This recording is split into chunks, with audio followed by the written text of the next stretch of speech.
When many people get started in real estate, the first thing they think about buying is a rental property. But what a lot of beginning investors don't realize is rental properties take tens of thousands of dollars just to get started, and it takes a very long time to make your money back. Meanwhile, there's another part of real estate where you can get deals for less than $10,000, $5,000, $3,000, and sometimes even free. And this is with mobile homes. In this video, I'm gonna compare mobile homes to rental properties so you can see exactly how the numbers and these strategies completely differ from one another. My name's George. I've been investing in mobile homes since 2017 and built a multiple seven-figure business doing so. So let's get into it. Number one is capital required. There's a huge difference between mobile homes and rental properties. Now, the main reason why you'd be getting into either one of these, mobile homes or rental properties, is for cash flow. And one of them can be made a whole lot faster than the other. So let's get into the first thing that you need here, which is the capital required. Most rental properties require a significant down payment. If you're purchasing a property for $350,000, you're putting 20% down, that's $70,000 down on this property. Let's say you have an FHA loan, your first home you're ever purchasing, you can get it for 3.5% down. That's $12,250 down. Then you still have closing costs, which a lot of times bundle into that, especially if it's an FHA. Taxes, fees, insurance all have to be put into that. So that $12,250, if you're doing FHA, ends up turning to $25,000. And obviously on top of everything else are the repairs that you're gonna be consistently doing on this property. Compare this to many mobile home deals where we're purchasing for $5,000 to $10,000. Now, if your objective is to get into real estate so you can leave your job or get into real estate so you can do it full time, starting with rental properties is not the way to go because you're gonna be making very little money as you're building this and putting a whole lot of money out.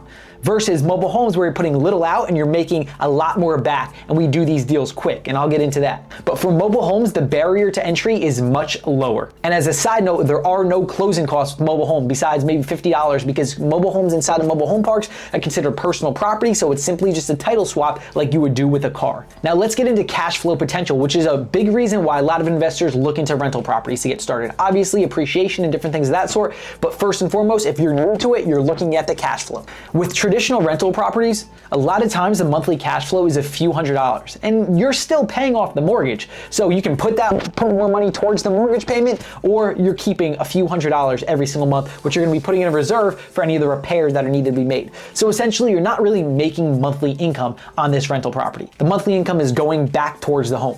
But with mobile homes, if you're selling your mobile home on seller financing, check out how these numbers pencil out.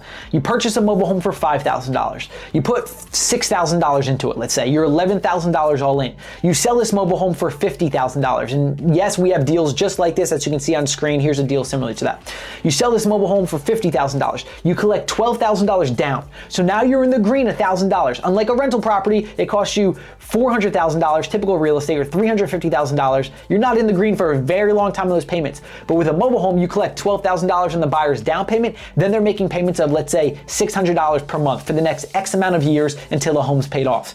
That's positive monthly cash flow every single month. You're not putting this money towards the home or in reserves for repairs because you're the bank, not the landlord. You sold this deal on seller financing. You're collecting pure passive income now every single month until that buyer pays off the home.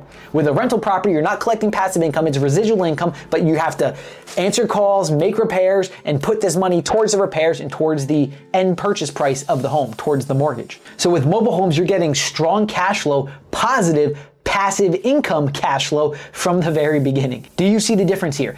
And creating this passive cash flow, this is how you allow yourself to be able to quit your job. You have one home bringing in $600 per month. You have another home bringing in $600 per month. You have 5 homes bringing in $600. That's $3,000 in passive monthly income coming in. Then you sell some for all cash as well because you can mix between seller financing and cash depending on how you sell these deals. Now you have this money coming in every single month versus, again, a rental property where you're making a few $100s, but it's going towards the cost of the home. Do you see the difference with the cash flow? If cash flow is your main thing that you're going after and creating income to be able to leave your job is something that you're after, then mobile homes might be that better path for you. Another difference between these strategies is the speed of the deal. Rental properties are long-term investments. Investors buy the property, rent it out, and collect monthly income for years, for indefinitely. But sometimes it can take 3 to 6 months to close on this. And again, you're not making positive income until that home's paid off. So let's say 30 years from now, you finally have that home paid off. Now you'll start to make some positive income coming in, but that's in 30 years. Mobile homes are much faster. If you're purchasing a mobile home, we like to purchase and sell a mobile home in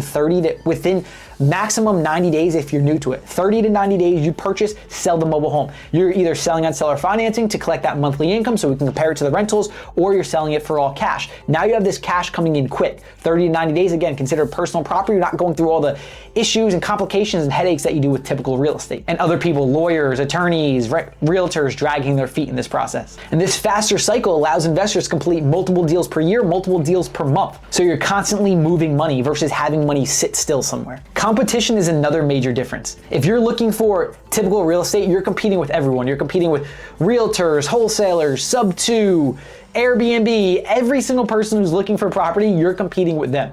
But with mobile homes, there's a big stigma around mobile homes. People aren't looking at them. How many people do you hear talking about mobile homes? Honestly, ask yourself that. How many people do you hear talk about typical real estate and all the other strategies that I just mentioned? Probably so many. Wholesalers, you hear so many people talking about this. People aren't looking at mobile homes, but your eyes are now starting to open to mobile homes. Understand that competition is a lot less, which gives you the ability to get these homes a lot quicker. We say 3 to 6 months for a closing period on a traditional real estate, but how long is it even going to take you to find that real estate investment? Mobile homes, you can get them very quick when you follow the right strategies, which we go over inside of our academy. And I have a free training that you can click on the description, the comments down below to also watch that to see the process that we do in order to find these homes. Which strategy is better here? Truth is, both strategies work. I have dozens and dozens, hundreds of mobile homes that I've done, and I have a couple of rental properties as well. Rental properties can be nice if you do it right, and if you're not focused on creating that cash flow and you're not trying to make money right away from them. For long-term investment strategy as well, rental properties can work nice because you're creating that income for the rest of your life. If you're looking to move quick, if you're looking to get deals faster, if you want cash flow now, if you want money coming in now, if you want passive income, mobile homes would be that better path for you. Putting some of that money after you sell all cash deals, get a rental property every once in a while. For every 15 mobile homes you do, get a rental property. Every 15 mobile homes, get a rental property. Sure, add that to the mix if you want something long-term as well to hold your money. But if you're looking for cash flow and you're looking to move quick, mobile homes is that path. This is why I always recommend people who are beginning and starting to get into mobile homes so you can really get that cash flow coming in. If you have any questions, comment with your questions down below. As mentioned, we have our free training linked down below, which you can click on the comments and descriptions. We have our free school community as well, where we have some free mini trainings inside of there. And if you click on that link for our training video, you can also schedule a call with myself or someone on my team to see if you're a good fit to join us in our academy, where we help investors, people who are new to real estate, and people who are experienced build multiple six-figure businesses with mobile home flipping. Make sure to subscribe, hit that like button. We have a ton of other videos on our channel as well. I'll catch you in the next one. Happy investing.